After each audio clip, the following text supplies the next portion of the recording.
들어가겠습니다. 사인 드릴게요. 5, 4, 3, 2.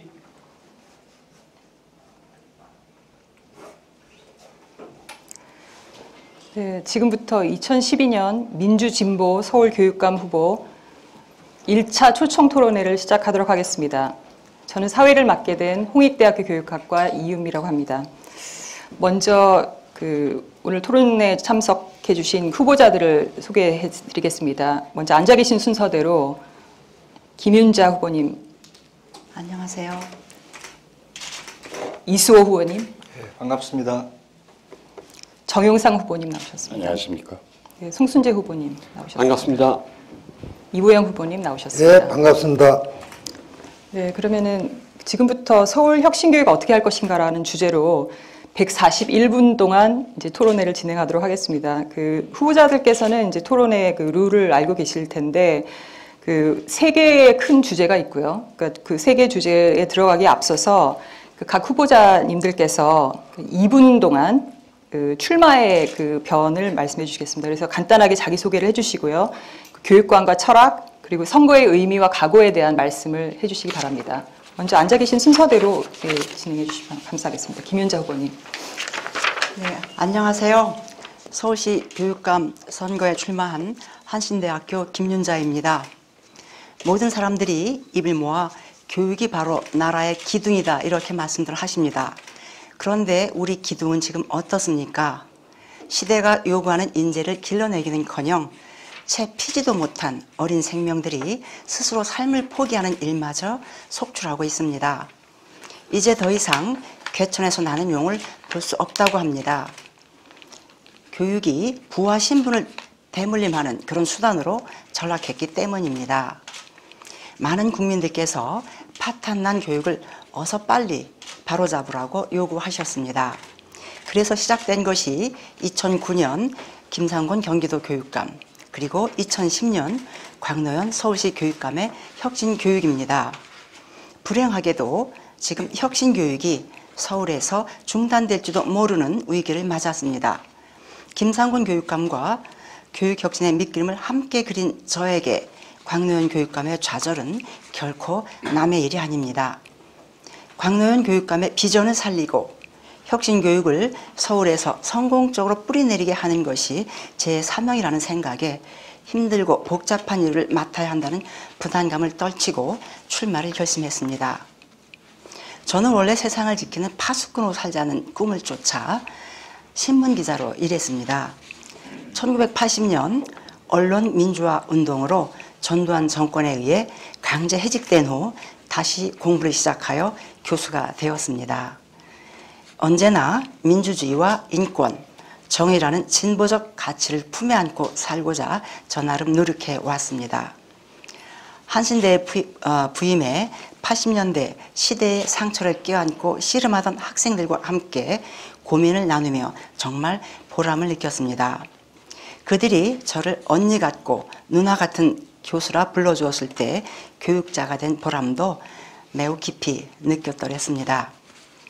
어려서부터 저와 함께 살았고 이번에 저희 출마를 가까이서 지켜본 조카는 감사합니다. 죄송합니다. 네, 이수호 후보님 부탁드립니다. 예, 시청자 여러분, 서울시민 여러분 반갑습니다. 이수호입니다.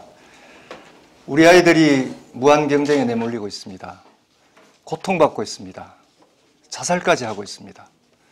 학교 비정규직 노동자는 차별 속에서 이 밤도 일하고 있습니다.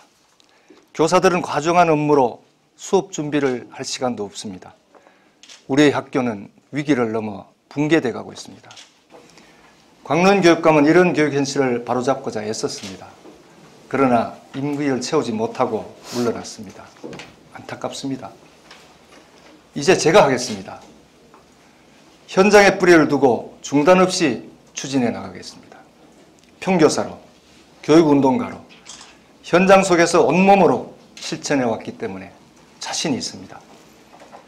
저는 정권의 모진 탄압 속에서도 정교조위원장, 민주노총위원장 등 저에게 주어진 어떠한 역할도 마다하지 않았습니다. 어떤 어려움과 두려움이 있어도 저는 피해가거나 회피하지 않았습니다. 10만 조직의 전교조, 80만 조직의 민주노총 수장으로 단련되고 검증받은 리더십이 있습니다.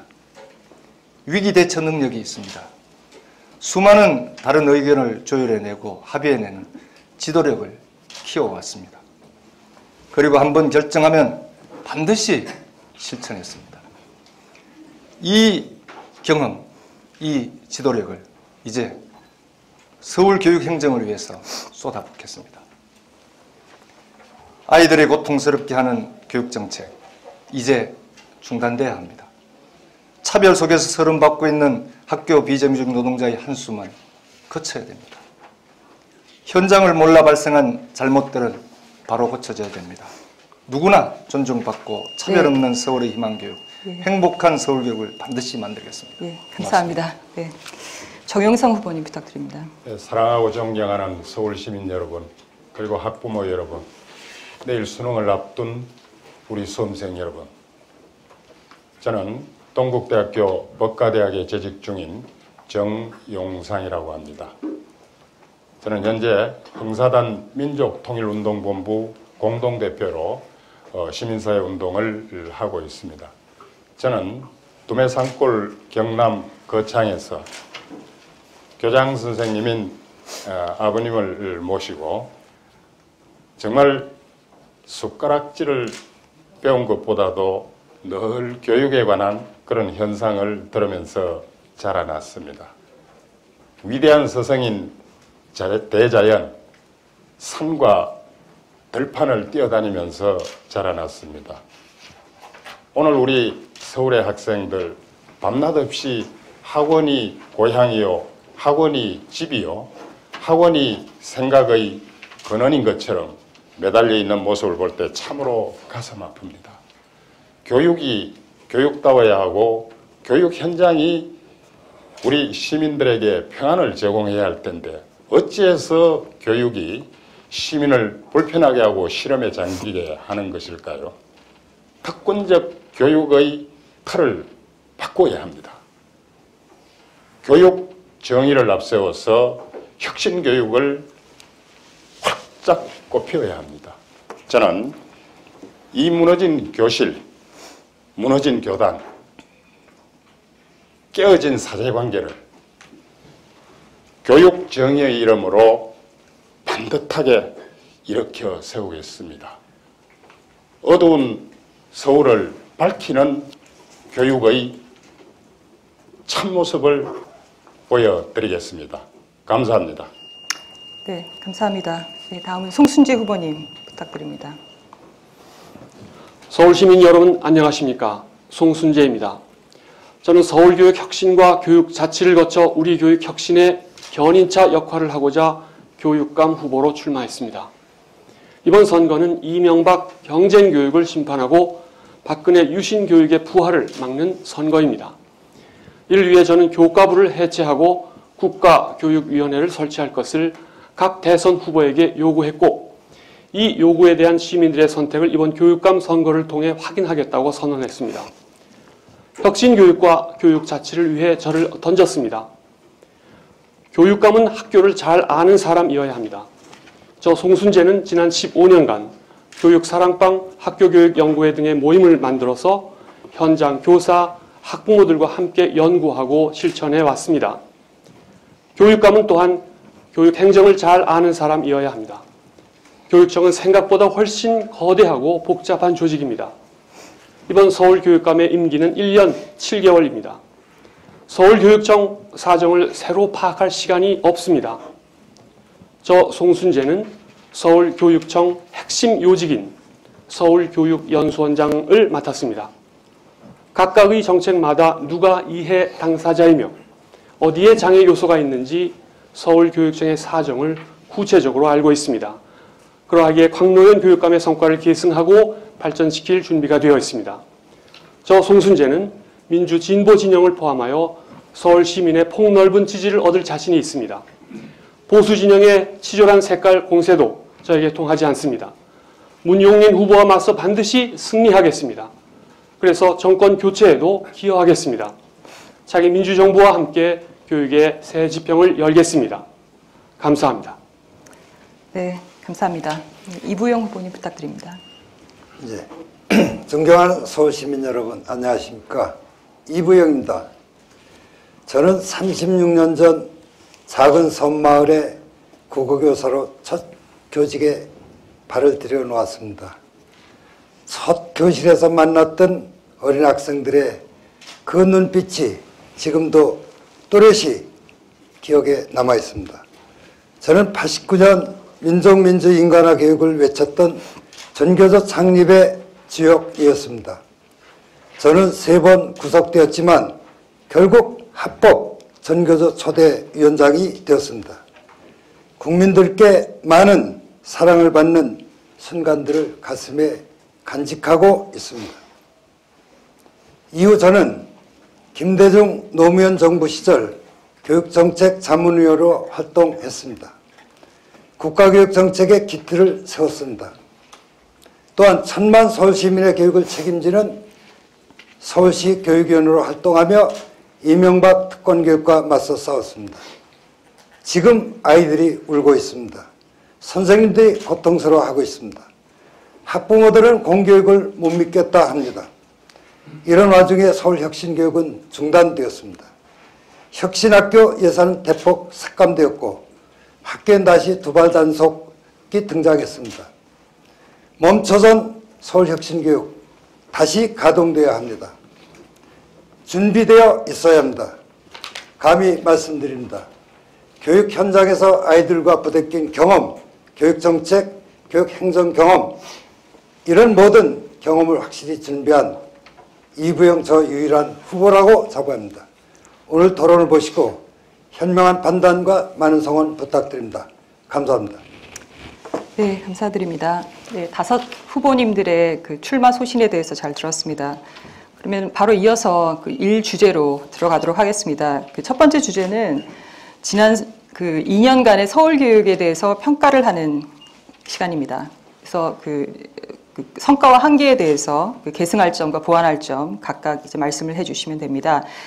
그 진행 순서는 저희가 이제 기회 공정성을 제공하기 위해서, 그러니까 지금 김윤자 선생님께서 아까 그 출마 소신을 먼저 말씀하셨기 때문에 이번에는 이제 이수호 선생님께서 먼저 말씀을 해주시는 것으로 하겠고요. 그리고 그 진행하는 방식은 기조 발언이 2분간 이제 그 각 후보께서 그러니까 말씀해 주시면 나머지 4 후보가 거기에 대해서 이제 반론을 하는 그런 방식입니다. 이제 반론 시간은 1분이고요. 그리고 다시 원래 그 기조 발언을 하셨던 후보가 1분 30초 동안 또 다시 그 재반론을 하는 그런 방식으로 진행이 됩니다. 그러면 먼저 이수호 후보님부터 그 기조 발언 듣도록 하겠습니다. 예, 광론 교육감의 혁신교육은 계승 발전돼야 됩니다. 서울역 혁신학교, 친환경 무상급식, 교사 업무 정상화, 학생 인권 절해 등 광론 교육감이 시행했던 혁신교육은 멈추어서는 안 됩니다. 서울의 61개 혁신학교는 민주적 의사소통, 협력적 교수 합석, 학생들의 존중되는 학교 문화 등 미래의 서울교육을 이끌 핵심입니다. 저도 혁신학교가 발전하고 확산될 수 있도록 더욱 노력하겠습니다. 계획된 대로 2014년까지 서울형 혁신학교를 300개로 확대하겠습니다. 교육혁신의 선도학교로서 역할을 충분히 할 수 있도록 하겠습니다. 다음으로 학생인권 조례에 근거한 인권 친화적 학교 문화 구축을 위해서 노력하겠습니다. 학생인권은 학교 울타리 안에서 그 무엇보다도 우선적으로 존중돼야 합니다. 학교 비정규직의 고용 안정과 처우 개선, 학교 현장과의 소통 등 광노인 교육감이 부족했던 부분 제가 바꿔가겠습니다. 아무리 좋은 정책도 현장과 근거하지 않으면 공연불에 지나지 않습니다. 아니 오히려 현장을 어렵게 할 뿐입니다. 학생 체벌 전면 금지, 반별 수학여행 등 좋은 정책이었지만 학교 현장과 소통 부족으로 현장에 많은 혼란을 준 사업들이었습니다. 30평생 교단을 지켜오면서 현장을 누구보다도 잘 아는 제가 현장과 소통하며 현장에 근거한 사업들을 만들어 서울 초중등 교육을 더욱 발전시켜 나가겠습니다. 고맙습니다. 네, 감사합니다. 그 이수호 후보자님의 그 기조 발언에 대해서 먼저 김윤자 후보님부터 반론 부탁드리겠습니다. 1분입니다. 네, 말씀 잘 들었습니다. 대체로 큰 틀에서는 저도 동의하는데요. 다만 여러 차례 곽교육감님의 현장과의 소통 부족 이런 점에 대해서 아쉬움을 말씀하셨습니다. 그런데 어떨까요? 현장과의 소통이라고 하는 것은 말 그 자체로는 매우 좋지만 자칫 현장과의 소통이라고 하는 것이 개혁 동력을 좀 떨어뜨린다 할까 이런 측면도 자칫 발생할 수 있을 것 같습니다. 해서 소통을 하면서도 개혁 동력을 유지할 수 있는 이러한 대단히 좀 절묘한 그런 역량이 필요할 것이라고 생각이 되는데요. 제가 조금 걱정스러운 것은 선생님은 현장 경험은 많으신데 혹시 행정 경험에서는 조금 좀 부족하지 않을까. 그래서 소통과 개혁 동력을 어떻게 유지할 수 있으실지 답변해 주시기 바랍니다. 네, 그럼 이어서 정영상 스님께서 말씀해 주시죠. 예, 곽 전 교육감 임기 동안의 교육의 이 혁신을 가로막은 그런 어떤 태풍이 MB 교육 정책이었다고 생각합니다. 시장 경제의 원리가 작동된 것은 잘못된 것이죠. 이 특권 교육, 불공정 교육, 차별 교육, 사회 양극화를 조장하는 그런 판국에서 곽 교육감은 선전했다고 생각합니다.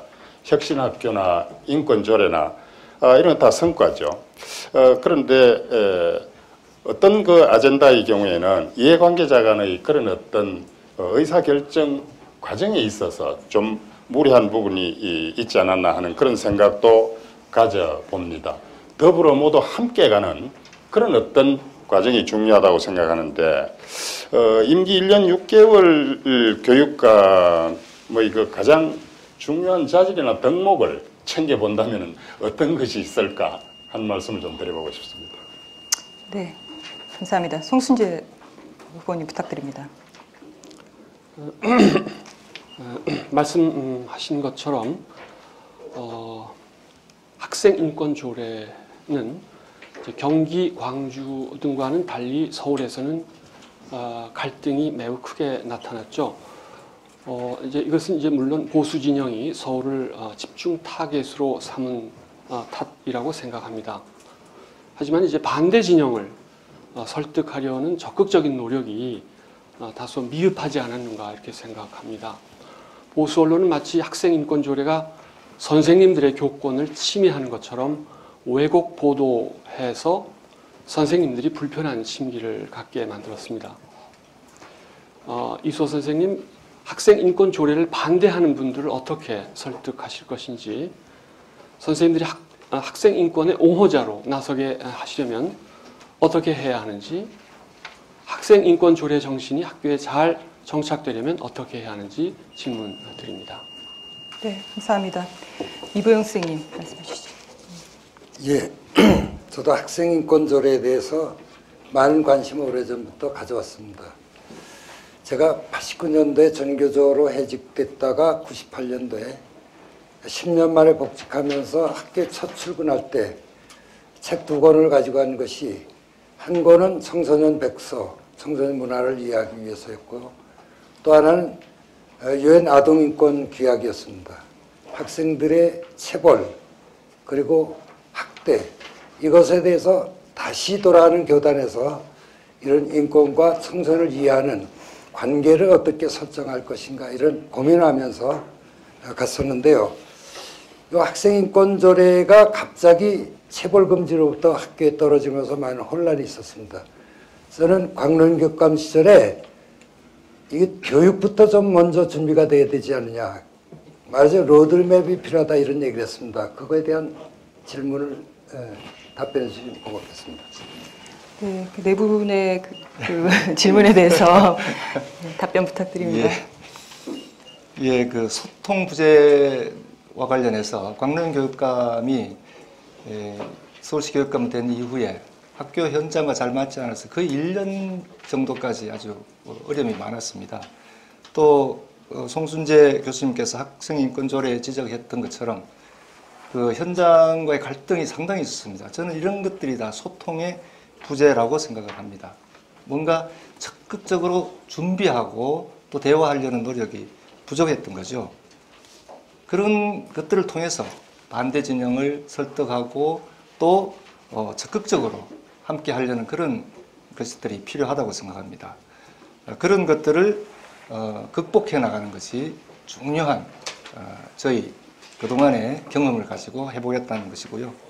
저는 그렇습니다. 현장에 가서 학생들에게 물어보고 또 교사들과 함께 고민하면서 또 밤을 새면서라도 같이 고민하면서 또 같이 대화를 나누고 또 학부모들에게도 같이 함께 정말 의논하면서 지금 제기된 모든 문제들을 그렇게 현장 중심으로 해결해 나가겠다는 것입니다.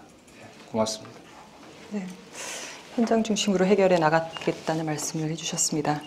네, 그럼 이어서 정영상 후보님께서 2분 동안 말씀해 주시면 감사하겠습니다. 서울교육의 성과와 한계에 대해서요. 조금 전에 말씀하신 그 내용에 대해서입니까? 아니, 그 각자의 그 기조 발언입니다. 그래서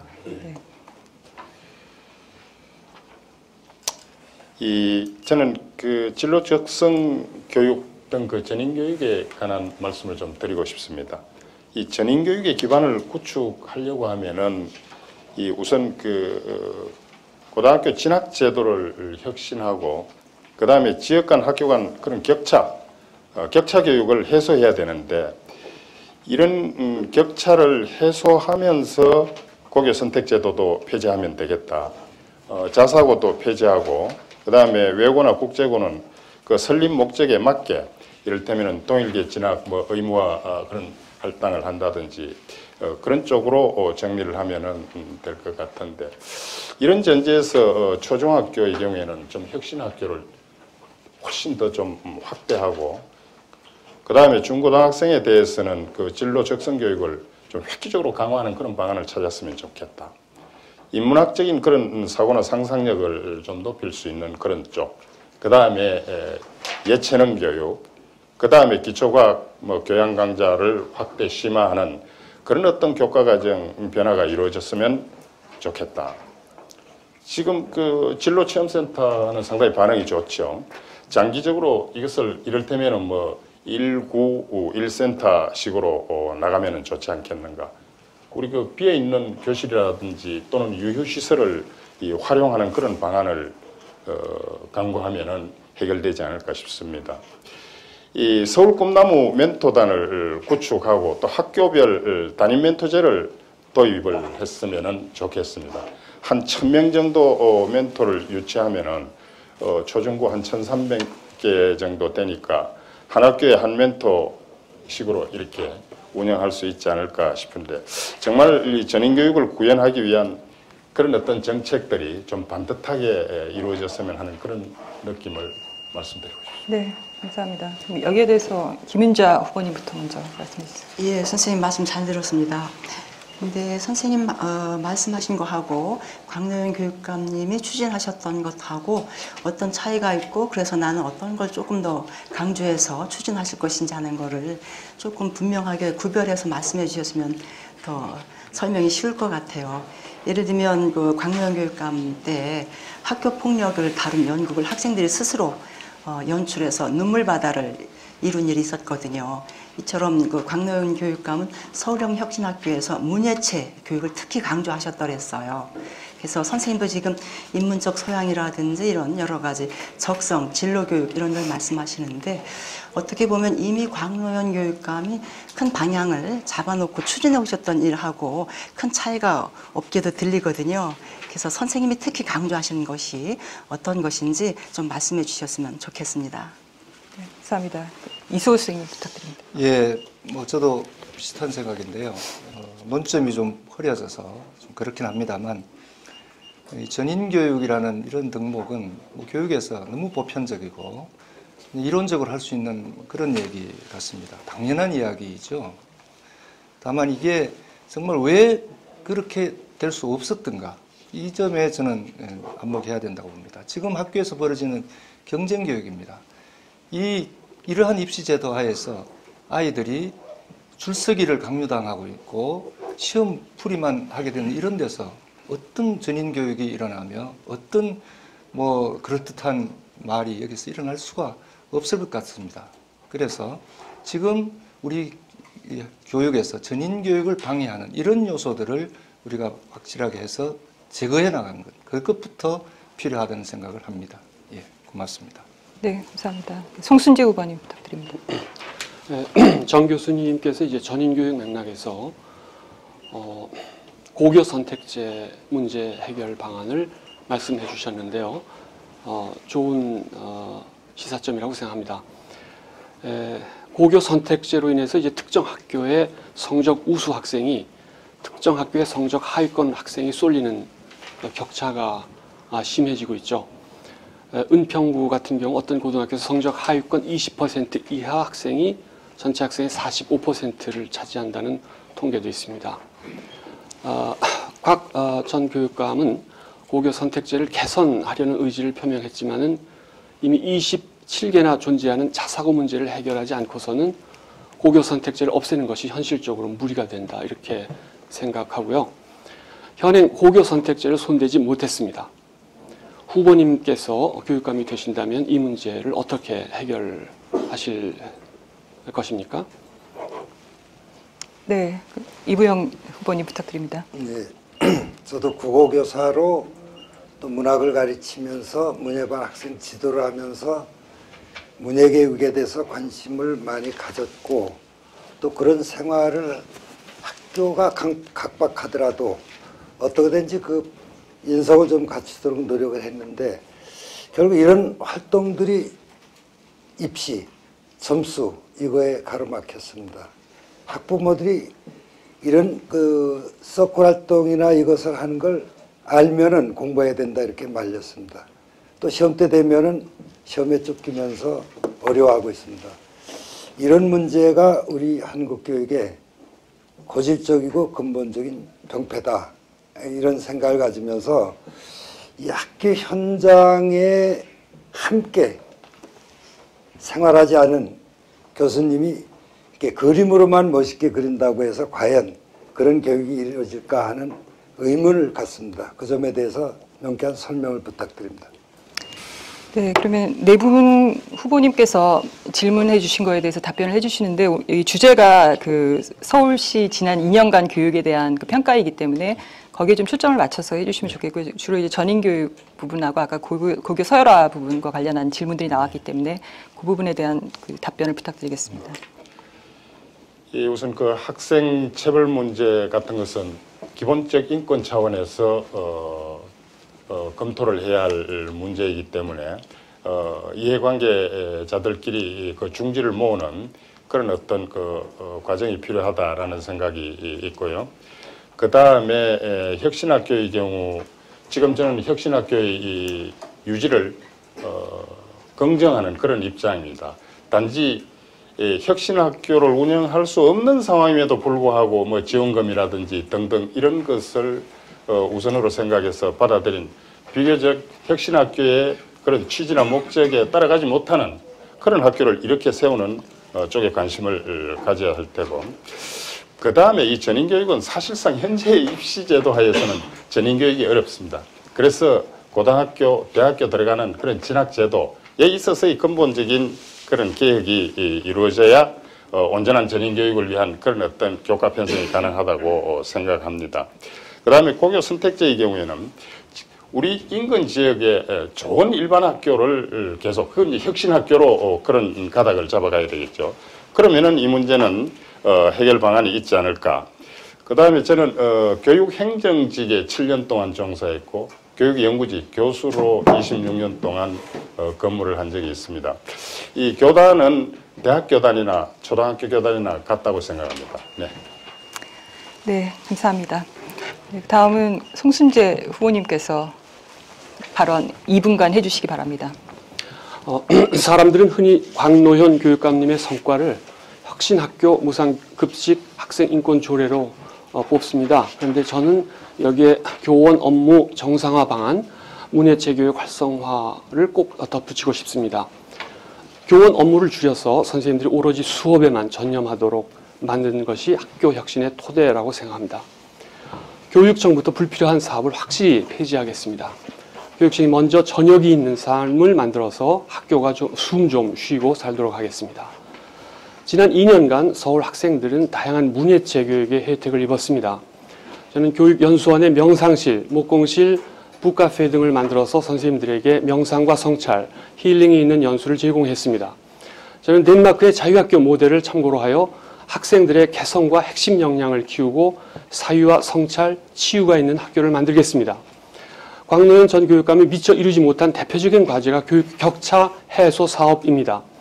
차기 정부와 협력해서 서울 지역 6개 외국어고와 25개 자사고를 일반 계고로 전환하겠습니다. 어려운 지역의 학교에 더 많은 지원을 하여 서울의 모든 학교가 상향 평준화되도록 하겠습니다. 지금까지는 모든 학교에 학생 수대로 예산을 똑같이 나누어졌지만은 앞으로는 서울 학교 복지 지표를 만들어서 가난한 지역 학교에 더 많은 예산을 지원토록 하겠습니다. 서울시 구청과 협력해서 지역별 교육 격차를 해소하겠습니다. 이미 금천구청, 구로구청과 힘을 합쳐서 남부혁신교육지구 사업이 시작되었습니다. 구청에서는 30억, 서울교육청에 30억을 투자했는데 교육 격차 해소와 혁신학교 확대에 나섰습니다. 이런 사업을 열악한 지역부터 확대해 나아가겠습니다. 감사합니다. 네, 감사합니다. 김윤자 후보님부터 질문 부탁드립니다. 네, 교사 업무 경감이라고 하는 그런 취지에는 저도 큰 틀에서 동감합니다. 그런데 이 교사 업무 경감이라고 하는 것이 뜻하지 않게 비교사 교직원들, 흔히 회계직 또는 학교 비정규직이라고 불리우는 이 교직원들한테 보상은 없는 업무의 증가라고 하는 또 다른 문제를 불러일으켜서 지금 이분들이 파업을 예고하고 농성을 하고 있거든요. 그래서 교사 업무 경감이라고 하는 것과 그것과 충돌을 빚고 있는 이 학교 비정규직 문제, 파업을 예고하면서 농성 벌리고 있는 이분들의 문제를 어떻게 조화롭게 풀어내실 수 있을지 그 문제에 대한 성순재 선생님의 생각도 좀 들어봤으면 싶습니다. 네, 감사합니다.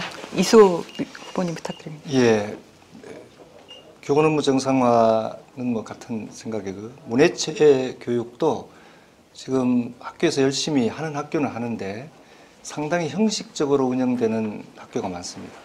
그것도 또한 하나의 부담으로 이렇게 다가가기 때문에 학생들은 여전히 공부라는 그 굴레에서 벗어나지 못하고 헤매면서 또 다른 하나의 가중한 업무, 교사도 마찬가지입니다. 이런 부분에 대해서는 어떤 생각이 있는지 묻고 싶고요. 또 외고, 자사고 등 정말 태어나지 않아야 될 고등학교, 학교를 서열화하는 이런 행태가 지금 엄연히 존재하는 건 사실입니다. 그러나 한 번 생긴 것은 정말 없애기가 너무나 힘듭니다. 그래서 대통령 후보들도 단계적으로 없애겠다 이렇게 공약을 하고 있습니다. 그런데 한꺼번에 없애겠다고 말씀하신 그 부분에 대해서는 어떤 생각이신지 말씀해 주시기 바랍니다. 네, 정영상 후보님. 예, 그 교원 업무 정상화 방안, 잡무를 줄이고 가르치는 일에 무엇을 어떻게 잘 가르칠 것인가 하는데 교사 선생님들이 진력할 수 있는 그런 교육 환경을 만들어주는 것은 참으로 중요하다고 생각합니다. 제가 현직 장학사에게 들은 이야기인데 하루에 공문이 30건씩 이렇게 온다고 그럽니다. 그러나 장학사는 선생님들이 양질의 강의를 할 수 있도록 지원해주는 그런 업무이기 때문에 그럴 것이다라는 생각을 하고 있습니다. 일단 선생님들의 어떤 그 학생들의 그런 욕구를 충족시킬 수 있는 현실성 있고 전문성 있는 그런 어떤 기본을 좀 갖추는데 보완해야 할 그런 사항은 없을까? 그 다음에 지원하는 그런 인력을 보충하다 보니까 앞에서도 말씀이 있었습니다만 비정규직이 자꾸 늘어나는 것, 이것은 또 악화가 양화를 구축하듯이 그런 식이 되지 않을까 하는 그런 걱정이 있습니다. 그래서 이런 문제에 대해서 정말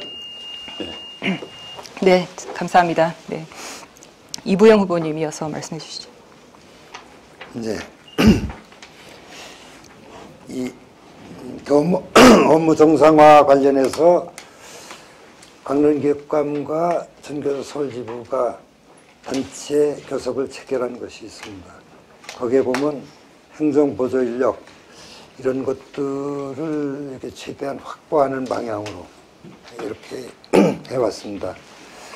저는 앞으로 이 교사들이 단순히 공문을 줄이고 이런 차원이 아니라 좀 교육청의 구조도 바꾸고 학교 구조도 바뀌는 말하자면 조직 체계를 좀 바꿔내는 이런 게 선행돼야 되지 않느냐. 말하자면 교사들이 각각 하고 있는 업무에 대한 평가, 이 평가를 기초해서 재구조하는 학교의 재구조화 이런 것들이 업무의 효율성과 정상화에 굉장히 필요하다. 이런 거에 대한 혹시 구상이 있으면 말씀해 주시면 고맙겠습니다. 네, 감사합니다.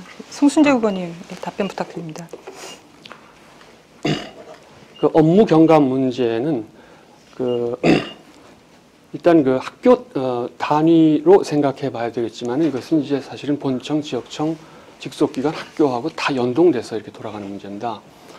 예를 들면 이제 연수원 같은 그런 문제를 보면은 8만 교사를 일정한 일정한 시설에서 이제 연수를 하도록 요구하는 것이 관행이었는데 실제로 그것이 불가능하다는 것이 이제 지난 1년 동안의 이제 경험이었고요. 그래서 제안한 것은 본청에다 연수기관을 총괄하는 기구를 두고 지역청에서 함께 연수를 감당할 수 있도록 그렇게 해서 인력을 상호 배분했습니다.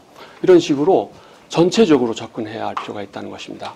두 번째 비정규직 문제는 학교장이 고용하는 그런 형태가 아니라 교육감이 직접 고용하는 형태로 해서 하고 또 학교 내 노동인권 교육 같은 것을 강화해서 문제를 풀어가는 방식이 어떨까 생각합니다. 문해체 교육 같은 경우는 이제 그런 질의하신 그런 문제가 물론 있지만은 잘 되고 있는 경우도 많고 특히 혁신학교 같은 경우는 매우 유의미한 것으로 아주 좋은 성과를 내고 있는 것으로 이렇게 판단이 됩니다. 그래서 확산시킬 수 있는 모형으로 삼을 수 있지 않을까 이렇게 생각하고요. 외고 자사고 문제는 역시 저도 시간이 다 돼서 절차적으로 접근하는 게 좋겠습니다. 네, 그 조직 체계 문제라든가 비정규직 문제라든가 이런 것들은 아마 두 번째 주제에서 또 다시 다뤄질 가능성들이 있어서 그때 더 말씀하시면 좋을 것 같고 이부영 후보님 발언 먼저 듣겠습니다. 네. 예, 광로인 교육감, 진보 교육감의 당선으로 서울교육 발전에 많은 기대를 모았습니다. 혁신학교, 무상교육, 교원의 업무 정상화, 많은 성과를 냈습니다. 그러나 학생인권 조례 제정과 같은 과정에서 현장의 교사들 주체로 세우지 못하고 개혁의 대상으로 삼은 듯한 소통의 문제와 한계가 있었습니다. 그것은 리더십과 관련된 문제라는 생각이 듭니다. 저는 현대 교육학 리더십의 첫째 덕목이 민주적 리더십, 미래에 대한 비전 제시, 교육과정에 대한 전문성, 지역사회 커뮤니티와 소통 이런 주요 덕목이 요구되고 있음에도 불구하고 소통에 많은 문제가 있었다고 생각합니다.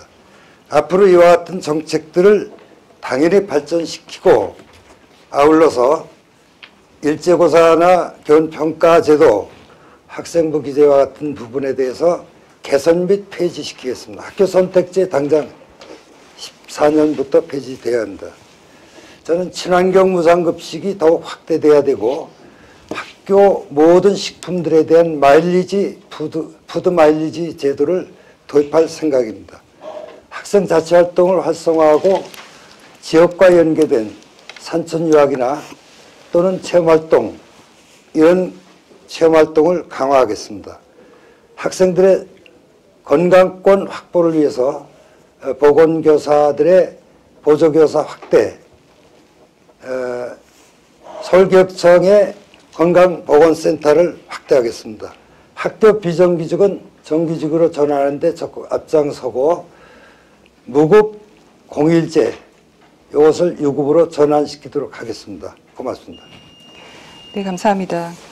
이부영 후보님 말씀에 대해서 김윤자 후보님부터 질문 부탁드립니다. 예, 여러 가지 말씀에 대체로 공감합니다.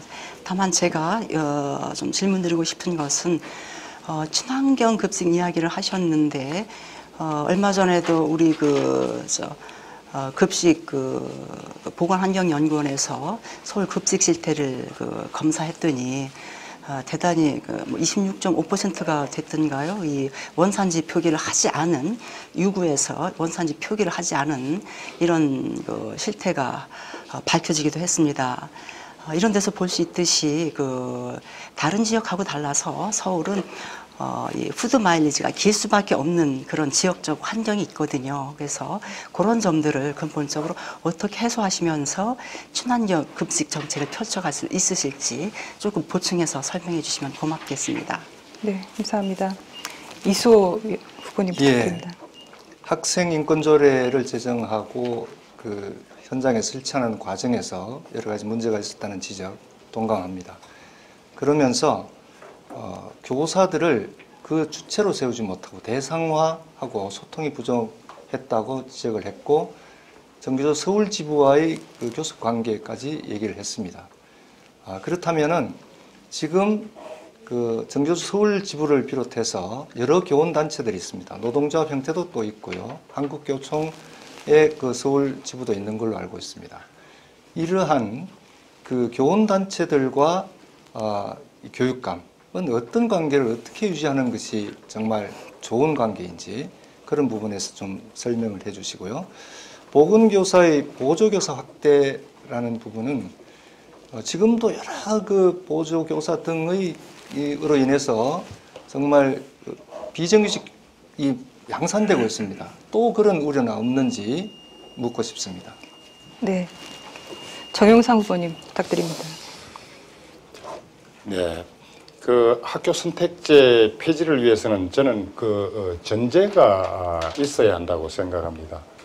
학교 선택제를 폐지하기 위해서는 제가 앞에서 잠깐 말씀드렸습니다만은 어느 지역이건 가고 싶은 그런 학교가 존재할 때 자연스럽게 폐지될 수 있지 않을까 하는 그런 생각을 갖는데 그 보완책을 구상하고 계시면 좀 말씀을 해 주시고 그 다음에 이게 친환경 무상급식 마일리지 제도, 이게 지금 친환경 그런 어떤 재료들을 구매하는 데 있어서 이를테면은 외국 원료들이 들어오는 것을 학교에서 어느 정도 전문성을 가지고 이렇게 체크해 줄 수 있을지 하는 그런 걱정이 앞서고 그 다음에 건강권 문제는 학교에서 모든 것을 커버할 수 없기 때문에 지역 공동체에서 활용하는 것이 어떨까 하는 생각을 했습니다. 네, 송순주 후보님 부탁드립니다.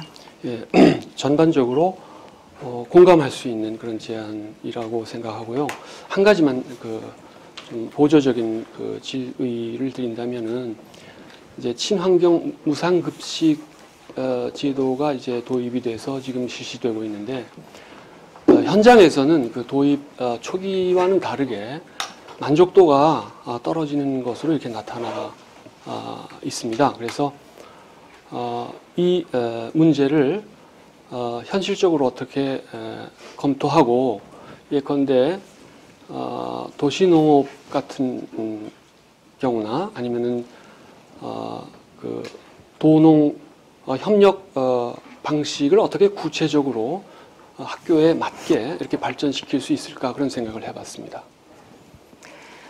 네, 그럼 이어서 이부영 후보님께서 답변해 주시면 감사하겠습니다.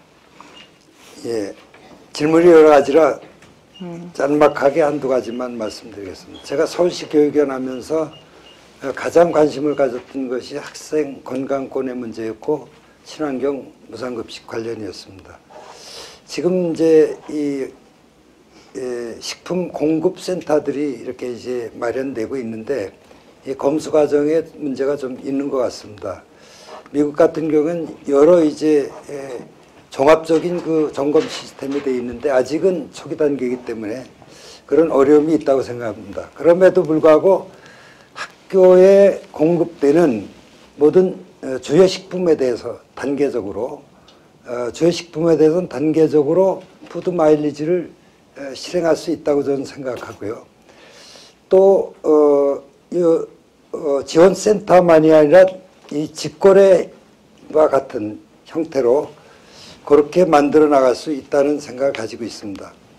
학교 선택제는 이것도 그 추진 단계에서 제가 반대하면서 많은 문제점을 지적했던 것인데, 가고 싶은 곳을 선택하는 것은 학교를 선택한다기보다 교육과정의 다양화를 통해서 그 선택하는 폭이 실질적 내용으로 접근돼야 된다는 관점을 가지고 있습니다.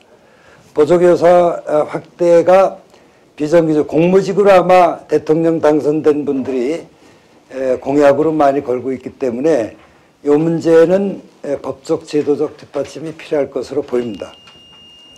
네, 감사드립니다. 5분 그 후보들의 그 발언들을 다 들었고요. 또 그 질문과 이제 또 재발론에 관한 것도 다 들었습니다. 그래서 그 발언을 하는 가운데 좀 굉장히 좀 자연스럽게 그 핵심 정책들에 대한 이야기들이 나온 것 같아요. 그래서 두 번째 주제로 좀 우리가 자연스럽게 넘어갈 수가 있을 것 같은데. 잠깐만 사회자님, 저한테는 그 서울교육 2년 평가와 개선에 아, 대한 죄송합니다. 질문 제가 주셨습니다. 이렇게 돌아오는 걸 제가 잊었습니다. 아, 네, 네. 죄송합니다. 제가 김민재 후보님 죄송합니다. 네, 제가 왕따 됐는지 알았습니다. 아, 너무 죄송합니다. 제가 이렇게 네네. 제가 순서를 잊어가지고. 예. 그 광노현 교육감은 무상급식, 혁신학교, 인권조례 이런 것을 중심으로 서울교육을 혁신시켰습니다. 보수적인 교육 관료들을 이끌고 또 교과부의 끊임없는 비협조 또는 뭐 방해 이런 것 속에서 이만한 성과를 내셨다라고 하는 것은 대단히 저는 감탄할 만하다라고 생각합니다. 얼마 전 서울교육청이 자체 평가를 위해서 실시한 만족도 조사 결과를 봤어요. 그랬더니 무상급식과 혁신학교에 대해서는 만족도가 매우 높게 나왔습니다. 당연한 일이겠죠. 그 무상급식은 보편복지 논쟁을 일으켰고 서울시장까지 바꿨지 않습니까? 혁신학교 주변으로 학부모들이 이사 오고 싶어 한다고 하지요. 다만 학생인권조례에 대해서는 만족도가 많이 낮았습니다. 이것은 문화를 바꾸는 것이 쉽지 않기 때문이다 이런 생각이 들어요. 특히 학생인권조례에 대해서는 교사들의 만족도가 낮았어요. 그러나 우리 어렸을 때 미운 자식 떡 하나 더 주고 귀한 자식 매 하나 더 준다 이렇게 때려서라도 사람 만든다라고 하던 그런 시절하고는 이제 시대 정신이 달라진 것 같습니다. 그래서 체벌을 하지 않고도 학생을 가르치기 위한 그런 교사들의 능력 향상이 좀 있어야 될 것 같고요. 교권도 또한 마찬가지로 보호되어야 될 것 같습니다.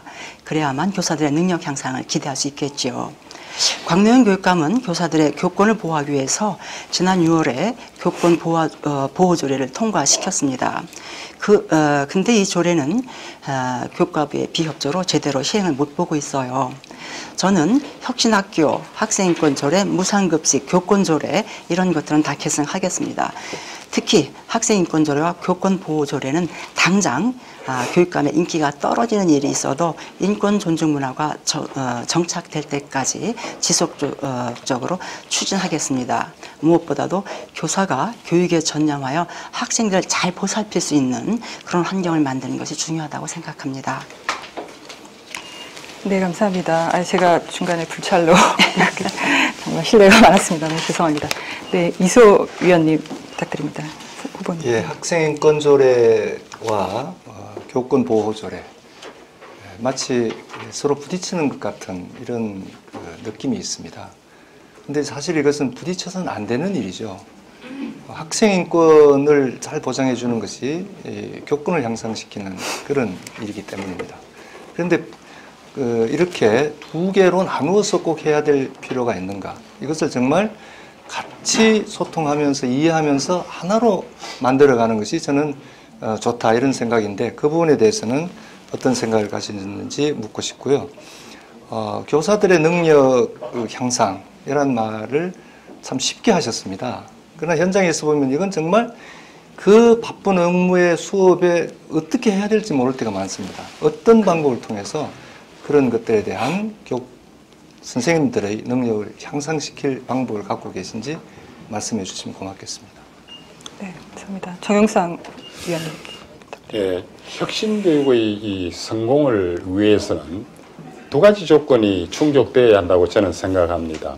우선 교육 복지의 문제고 또 다른 하나는 교육 인권의 이 두 축이 단단히 버텨주지 않으면은 혁신교육의 성공이 어렵지 않을까.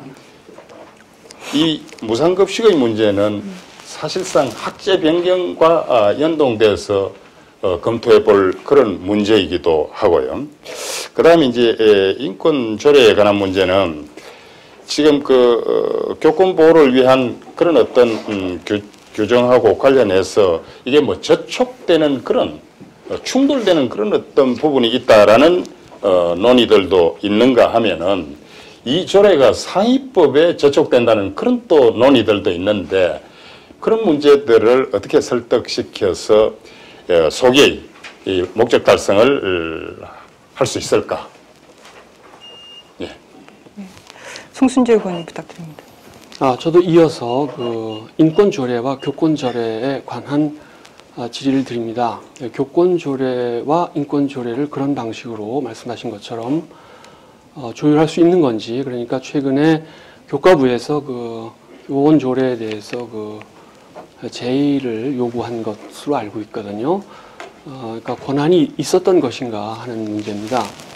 그다음에 이제 인권 조례 부분에 대해서는 이게 원리적으로는 맞지만 현실적 적합성에서 좀 현실적으로 좀 떨어지는 문제가 있기 때문에 현실적으로 좀 갈등을 해소하겠다는 것인지 아니면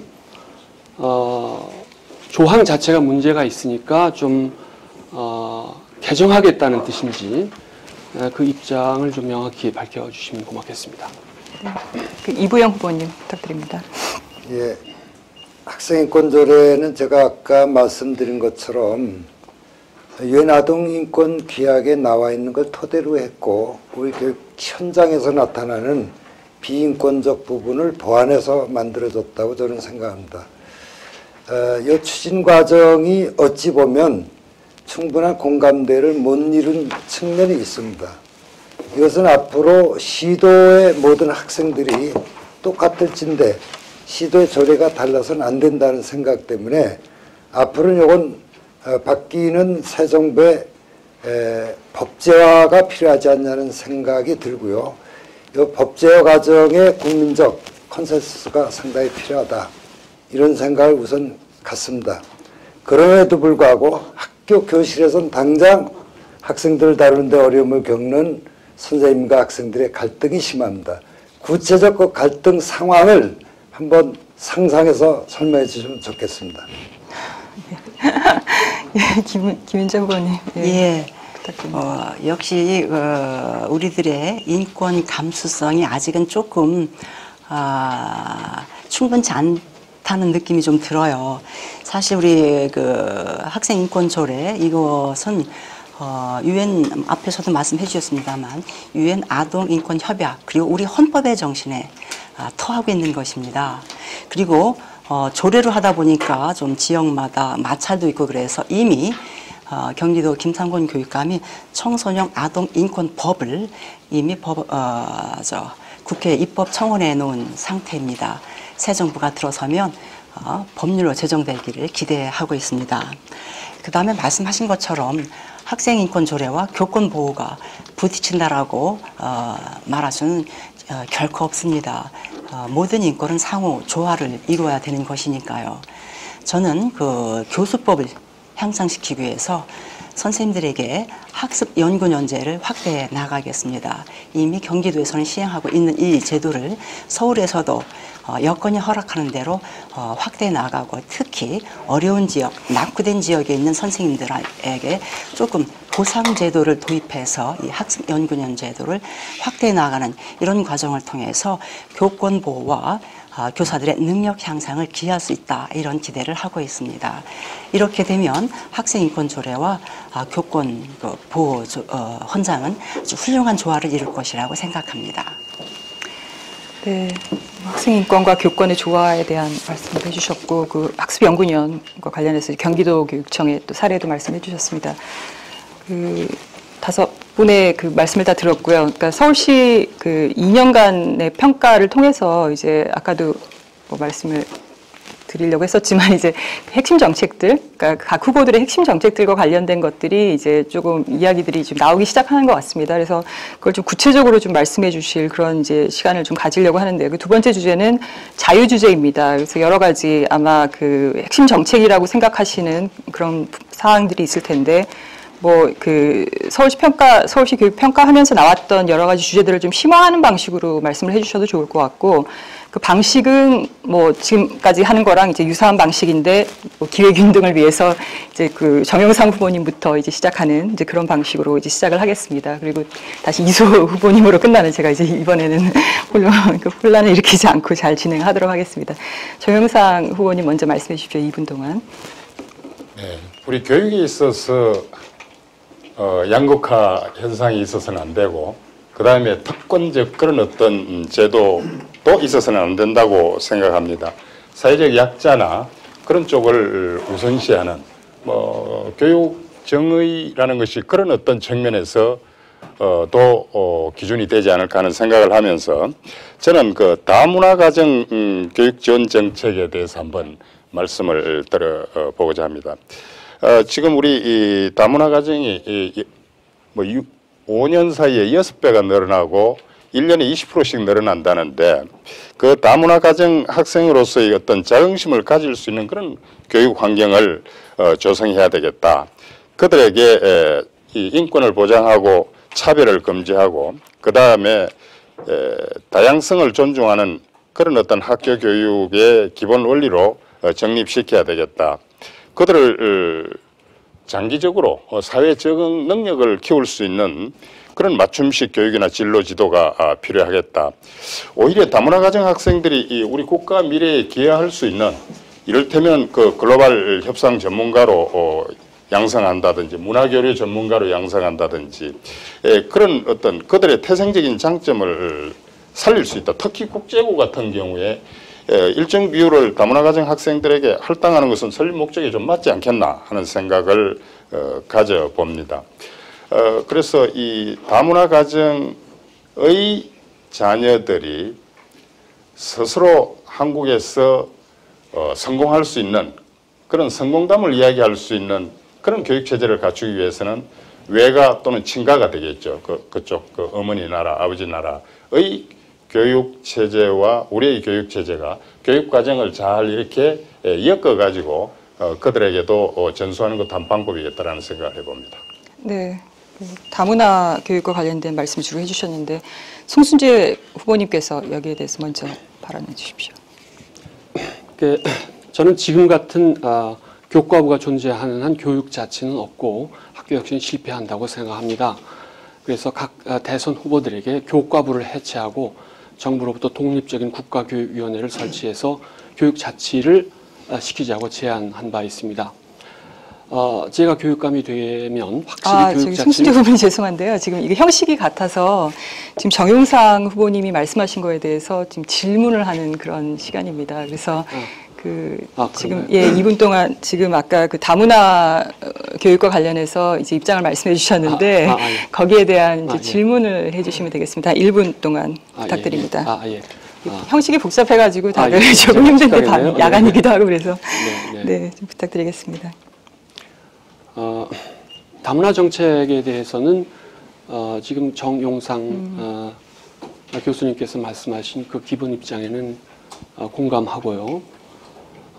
제가 볼 때는 농촌 지역의 이 상황이 더욱 심하고 또 도시에서도 열악한 지역이 있는 걸로 알고 있습니다. 그래서 일종의 그 교육 혁신 지구 같은 것을 통해서 집중적으로 조명하고 또 도농 간의 그 결합을 통해서 해결할 수 있는 문제가 아닌가 이렇게 생각하는데 어떻게 생각하시는지요? 네, 감사합니다. 이부영 후보님 부탁드립니다. 예, 다문화 가정에 대한 관심과 정책이 시급합니다. 제가 얼마 전에 탈북자들 만났을 때 가장 절실하게 요구했던 것이 이 학교가 제대로 안 돼 있다. 정규 학교로 학력 인정을 받는 학교가 제대로 안 돼 있다. 이런 얘기를 들었습니다. 지금 일단 탈북자들이 한국에 오면 3개월간 하나원에서 교육을 받고 초등학교는 삼죽초등학교 그다음에 한겨레 중고등학교 이렇게 돼 있는데 거의가 아니라 이 학교들은 전부 경기도에 있습니다. 서울에도 이런 학교들을 만들어야 될 것으로 보이는데 문제는 교육청의 이 다문화 문제 책임교육과에 이걸 담당하는 분들이 절대적으로 부족합니다. 이거에 대한 대책도 한번 좀 말씀해 주시면 좋겠습니다. 네, 감사합니다. 김윤자 후보님 부탁드립니다. 예, 저는 출마 기자회견을 할 때 서울을 국제적인 또 아주 세계적인 그 교육 혁신 도시로 만들겠다 이런 말씀을 드린 바가 있습니다. 서울은 단지 대한민국의 수도가 아닙니다. 이미 국제적으로 기대받는 그런 도시로 자리매김하고 있습니다. 특히 동아시아의 허브 도시라고 해도 과언이 아니지요.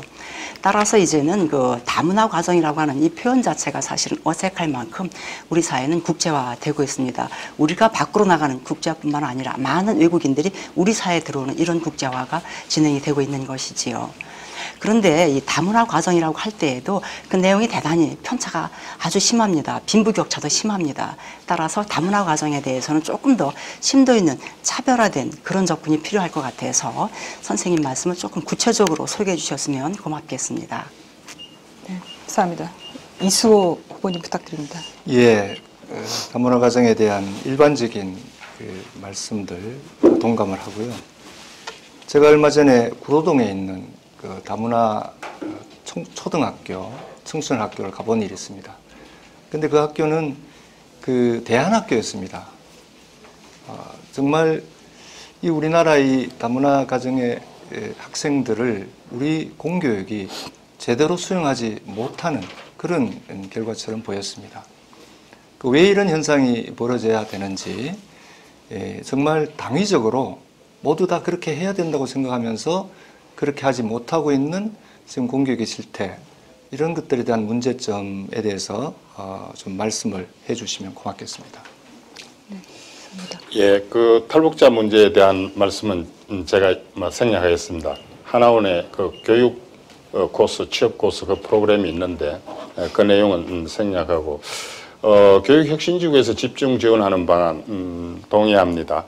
그리고 구청별 그 문화센터에서 다문화 예술 체험 과정 같은 것을 개설해 가지고 그 해당국의 문화 예술을 선양시키는 그런 어떤 방법들도 더해졌으면 좋겠고, 그 다음에 이 다문화 가정에 대한 교육부 대책, 이것은 다문화 가정 자녀들에 대해서는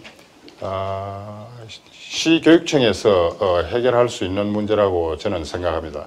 그래서 다문화 가정 자녀들을 이렇게 관리하는 정책관 가칭을 둔다든지 해서 특별 관리해서 지원하는 그런 방법을 강구하는 것도 좋겠다. 그 다음에 이 다문화 가정 빈부 격차가 심각하니까 구체적으로 케이스별로 이렇게 잘 지원이 돼야 될 텐데 그렇습니다. 이를테면은 다문화 가정 출신을 일정 비율 내에서 어디 교육청이나 산하단체 좀 배치해서 그들에게 좀 논스톱 서비스를 좀 제공해서 생활의 편의를 좀 제공한다든지, 그 다음에 그분들의 해당국 풍습이나 관습을 존중해서 그들에게 또 나름대로의 그런 자긍심을 가지고 우리나라 이것과 조합시킨다든지 여러 가지 방법이 있다고 생각합니다. 네, 감사합니다. 다음은 송순재 후보님의 그 핵심 정책에 대해서 발언을 듣도록 하겠습니다. 2분 동안 부탁드립니다. 혁신학교에 대해서 말씀드리겠습니다. 혁신학교는 지금 전국적으로 한 350여 개 이상, 그리고 서울에는 62개를 헤아리고 있습니다. 그런데 이 혁신학교가 다만 하나의 그 실험학교 같은 성격이 아니고 우리 공교육의 표준을 위한 하나의 단서다. 이런 차원에서 이 혁신학교를 새로운 그 민주정부가 들어서게 되면은 협력해서 이 패러다임으로 교육 전체를 바꾸기를 원합니다. 바꾸고 싶습니다. 그리고 여기에는 그 교육 본청과 지역청 직속기관 전체적으로 유기적인 그 결합을 통해서 이 혁신학교가 새로운 패러다임으로 나아가기 위해서는 교사 연수가 아주 중요합니다. 그래서 교사 연수 구조를 대대적으로 혁신할 것을 요청드리는데, 제가 지난 1년 동안의 경험을 통해서 보면은 우리 교육이 너무 방법론 위주로 이렇게 나가지 않았는가 이런 생각을 합니다.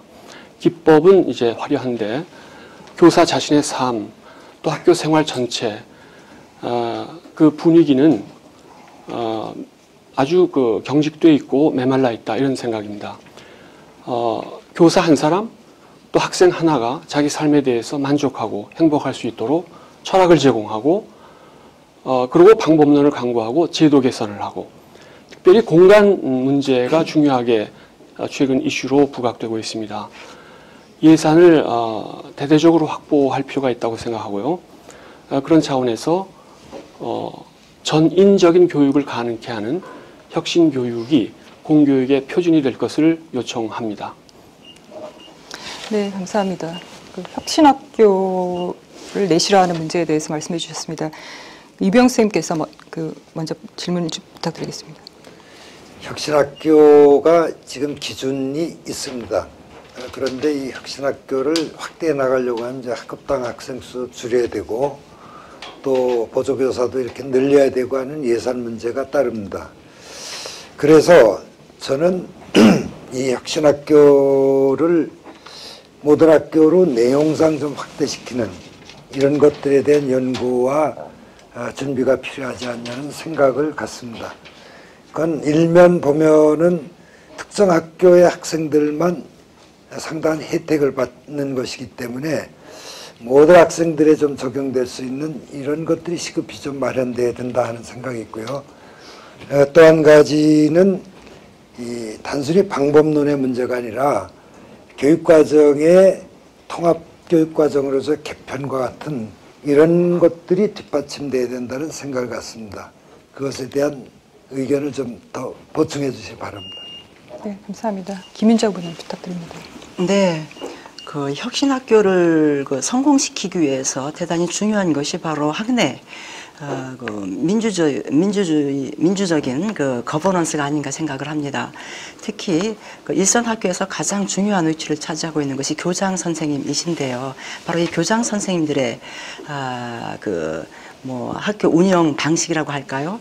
이것이 기존의 일방적인 그런 운영 방식에서 좀 민주적이고 수평적인 리더십으로 좀 바뀌어야 될 것 같습니다. 이와 관련해서 그 학교장 공모제라고 하는 것이 혁신학교 운영 방식과 맞물려서 대단히 중요한 문제로 등장을 하고 있는데요. 내실 있는 교장 공모가 이루어지는데 많은 한계를 가지고 있다라고 현행 제도들을 비판하고 있습니다. 해서 이 교장 공모제와 관련된 혁신학교를 성공시키기 위해서 교장 공모제를 어떻게 개선시킬 것인가에 대한 선생님의 의견도 좀 밝혀주셨으면 합니다. 네, 감사합니다. 이수호 후보님 부탁드립니다. 예, 혁신학교가 성공하기 위해서는 몇 가지 조건이 필요하죠. 우선 그러한 교육을 적극적으로 해보려고 하는 자발적 교사들입니다.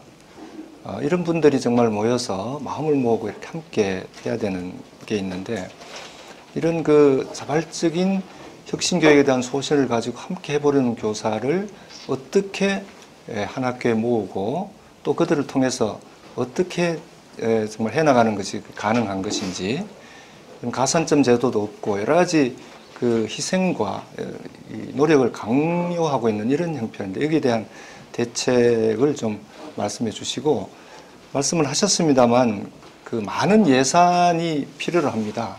그 예산 가운데서도 학급당 학생 수를 줄이는 부분이 있는데, 이것을 혁신학교를 전체를 확대시킨다면 학급당 학생 수 전체를 줄여야 됩니다. 여기에 대한 소신도 말씀해 주시기 바랍니다. 네, 감사합니다. 정영상 후보님 부탁드립니다. 예, 이 혁신학교가 미래 서울교육의 대표 브랜드가 되기를 저는 희망합니다. 학교 운영도 혁신, 수업도 혁신, 생활지도도 혁신, 교과과정도 혁신하고, 학생평가 방법도 혁신하고, 교육복지도 혁신하고, 참 좋습니다. 그런데 이 혁신학교는 대충 한 3가지 종류로 나누어 볼 때 인가된 학교, 인가되지 않은 학교, 그 다음에 뭐 이렇게 기숙형 홈스쿨링 뭐 이렇게 나눠 볼 수 있는데, 가능하면은 공교육에서 지원해 줄 수 있는 그런 틀 안으로 끌어들이기를 원하는데, 그 좀 비인가 학교를 인가 학교로 이렇게 끌어들일 수 있는 그런 그 고견을 좀 주시고, 그 다음에 성공한 혁신 학교는 뭐 아주 뭐 학교 주변에 뭐 지가도 상승하고 한다는데, 실패한 학교를 성공한 학교로 이렇게 바꿔가는 그런 어떤 방법론 같은 것을 말씀해 주시죠. 네, 그 혁신학교하고 대안학교를 잠깐 또 혼동하신 것 같긴 한데, 네, 송순재 후보님, 예, 답변 부탁드립니다. 그 이부영 선생님 그 질의하신 그 문제하고 이수호 선생님 질의하신 내용이 일부 이제 중복이 됩니다.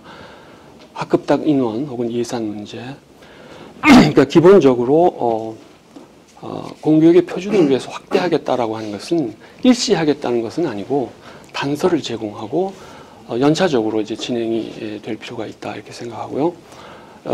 그런 면에서 이제 시나 구청 또 교과부와의 그 일련의 연동된 회의 어떤 그 방책이 이제 필요하지 않을까 이렇게 생각합니다. 그다음에 이제 두 번째로 김윤자 교수님 그 질의하신 그 문제는 이제 관료제 문제인데, 이 관료제 문제는 사실 그 기존에 임용된 교장 선생님들이 가지고 계신 문제가 있지만은 그것 자체로 봤을 때도 하나의 특징이 있는 거고, 또 개선 가능성이 있다는 걸 이제 교원 연수를 통해서 확인을 했습니다. 그래서 이제 만약 개선을 한다면 기존의 체제를 개선하는 것과, 그다음에 이제 교장 공모제를 통해서 하는 것인데, 교장 공모제는 현재와 같은 방식보다는 훨씬 더 일단은 생활을 통해서 면접을 통해서 워크숍을 통해서 가능하다 이렇게 생각합니다. 네, 감사합니다. 예, 시간 관계상 네, 예, 여기까지 하겠습니다. 다음에 이부영 후보님께서 그 핵심 정책에 대해서 2분간 말씀해 주시기 바랍니다. 예, 저는 뭐 혁신학교 확대를 좀 통합교육 과정으로 이렇게 좀 일부라도 전환시켜 나가는 단계로 넘어가야 된다는 생각을 갖고요. 그 다음에 학생들의 건강한, 아까 건강꿈과 관련해서 학교에 교육청부터 이렇게 힐링센터와 같은 것을 설립했으면 좋겠다는 생각을 갖습니다. 그 다음에 박원순 시장께서 서울 복지라인, 복지기준선이죠. 발표를 하고, 저는 요거와 연동해서 서울교육 복지라인, 이렇게 해서 적어도 서울에서 태어나서 고등학교까지 다니는 학생들은 이런 정도 기준은 반드시 혜택을 받아야 된다. 그래서 요거는 뭐 고등학교까지 무상교육을 지금 대선 후보들이 내놓고 있습니다만, 요것은 교육청 차원에서도 예산을 잘 짜면은 가능하다는 생각을 갖습니다. 또 한 가지, 우리 학생들이 미래 핵심 역량을 키울 수 있는 교육 체제와 패러다임을 바꿔야 된다고 생각합니다. 그것은 뭐 아까 혁신학교와 연동지어서도 그렇지만, 우선은 유치원부터 대개 각국의 나라들이 생애 첫 단계 교육인 유아교육을 굉장히 중요하게 생각하는데, 저는 이 유아교육부터 생태적 개념으로서 생태 숲 유치원과 같은 이런 유치원을 앞으로 설립하고, 학교도 녹색 개념으로 저는 바꿔나가야 된다고 생각합니다. 학교 비정규직의 공휴일 무급도 예산 가능하면 책정해서 유급으로 확대해 나갈 생각입니다. 보건교육 강화하겠습니다. 고맙습니다.